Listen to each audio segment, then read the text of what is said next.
మనం థర్మల్ ప్రాపర్టీస్లో ఉన్నామండి. ఇప్పుడు హీట్ గురించి మనం మాట్లాడతాం. హీట్ డెఫినేషన్ చూడండి ఇక్కడ ఎట్లా ఉంటుంది అనేది. The form of energy which is exchanged among the various bodies of the system ఉంటున్నాడు. The count of temperature difference in the defined as the heat. Temperature difference కనుక అబ్జర్వ్ చేసినట్లయితే దాన్ని హీట్ అని అంటాం. మనం ఎట్లా రికగ్నైజ్ చేయొచ్చు అని అంటే, we can change the temperature by the body giving the heat. అంటే టెంపరేచర్ రైజ్ అయిందనంటే మనం హీట్ ఇచ్చినట్టు. అదే టెంపరేచర్ ఫాల్స్ అయితే రిమూవింగ్ ది హీట్ అన్నట్టు. దీనికి ఫార్ములా ఎలా రాయొచ్చు? Delta Q is equals C into M into delta T. Delta Q ఏంది? చేంజ్ ఇన్ ది మనకి హీట్ అన్నట్టు. ఓకే, సి అనేది స్పెసిఫిక్ హీట్ కెపాసిటీ, మనకి దీన్ని స్పెసిఫిక్ హీట్ ఆఫ్ మెటీరియల్ అంటాం మనం.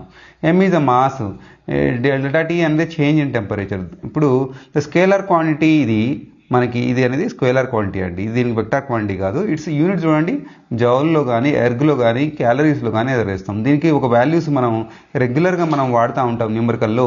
1 calories ఈక్వల్స్ టు 4.18 జౌల్స్. ఇది గుర్తుపెట్టుకోవాలి పిల్లలు. 1 erg is equals to 10⁻⁻7 joules. ఇది బ్రిటిష్ యూనిట్. మనకి ఇది బ్రిటిష్ యూనిట్ ఇప్పుడు వాడట్లేదు మనం ఇప్పుడు, అయినా కూడా మరొకసారి అబ్జర్వ్ చేద్దాం. 1 British unit is equals to 1055 joules అండి. ఓకే, ఈ దేని మీద డిపెండ్ అయి ఉంటుంది? ఇక్కడ మన ఫార్ములా చూసినట్లయితే ఇది మాస్ మీద డిపెండ్ అయి ఉంది, చేంజ్ ఇన్ టెంపరేచర్ మీద డిపెండ్ అయి ఉందండి. అదేవిధంగా నేచర్ ఆఫ్ ది మెటీరియల్ కూడా డిపెండ్ అయి ఉంది. ఇది మనకి ఎప్పుడన్నా న్యూమరికల్లో మనకి బేసిక్ అడిగే ఛాన్సెస్ ఉన్నది మనకి.